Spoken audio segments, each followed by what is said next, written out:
हमने अब तक सांख्य दर्शन के बारे में विस्तार से चर्चा की और हमने देखा कि सांख्य और योग दर्शन जो हैं वो एक दूसरे के पूरक और सहायक दर्शन हैं।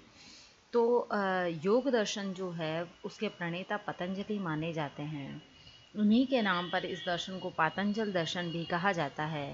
योग के मतानुसार मोक्ष की प्राप्ति ही जीवन का चरम लक्ष्य है। मोक्ष की प्राप्ति के लिए विवेक ज्ञान को ही पर्याप्त नहीं माना गया है, बल्कि योग के अभ्यास पर भी बल दिया गया है। योग का अभ्यास जो है उस पर जोर देना इस योग दर्शन की निजी विशिष्टता है। इस प्रकार योग दर्शन में व्यवहारिक पक्ष पर बहुत अधिक बल दिया गया है। योग दर्शन सांख्य की तरह द्वैतवादी है। सांख्य के तत्व शास्त्र को योग दर्शन भी स्वीकार करता है, उसमें सिर्फ ईश्वर को जोड़ देता है। इसलिए योग को सेश्वर सांख्य और सांख्य को निरीश्वर सांख्य कहा जाता है। योग दर्शन के ज्ञान का आधार जो है वह पतंजलि द्वारा लिखित योग सूत्र को ही कहा जा सकता है। योग सूत्र में योग के स्वरूप, लक्षण और उद्देश्य की पूर्ण चर्चा की गई है। योग सूत्र पर व्यास ने एक भाष्य लिखा है जिसे योग भाष्य कहा जाता है। यह भाष्य योग दर्शन का प्रामाणिक ग्रंथ माना जाता है। वाचस्पति मिश्र ने भी योग सूत्र पर टीका लिखी है जो तत्व वैशारदी कही जाती है। सांख्य और योग दर्शन में अत्यंत ही निकटता का संबंध है, जिसके कारण दोनों दर्शनों को समान तंत्र कहा जाता है।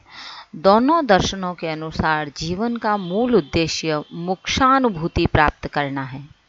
सांख्य की तरह योग भी संसार को 3 प्रकार के दुखों से परिपूर्ण मानता है।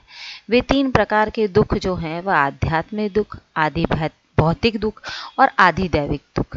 इन तीनों प्रकार के दुखों की विस्तृत चर्चा हमने सांख्य दर्शन में की है। मोक्ष का अर्थ इन 3 प्रकार के दुखों से छुटकारा पाना है। बंधन का कारण अविवेक है, इसलिए मोक्ष को अपनाने के लिए तत्व ज्ञान को आवश्यक माना गया है। वस्तुओं के वास्तविक स्वरूप को जानकर ही मानव मुक्त हो सकता है। सांख्य के मतानुसार मोक्ष की प्राप्ति विवेक ज्ञान से ही संभव है, परंतु योग दर्शन विवेक ज्ञान की प्राप्ति के लिए योग के अभ्यास को आवश्यक मानता है।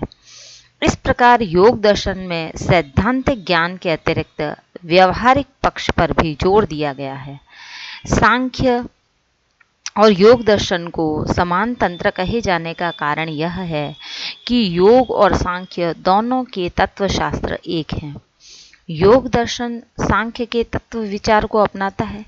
सांख्य के अनुसार तत्वों की संख्या 25 है।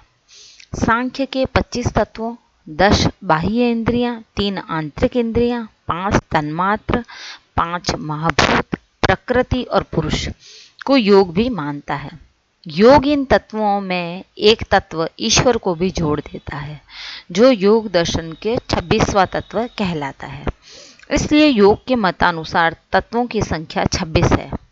योग इन तत्वों की व्याख्या सांख्य से अलग होकर नहीं करता, बल्कि सांख्य के तत्व विचार को ज्यों का त्यों सिर्फ ईश्वर को जोड़कर मान लेता है। इस प्रकार योग दर्शन तत्व विचार के मामले में सांख्य दर्शन पर आधारित है। योग दर्शन की और विस्तार से चर्चा जो है हम नेक्स्ट वीडियो में करेंगे।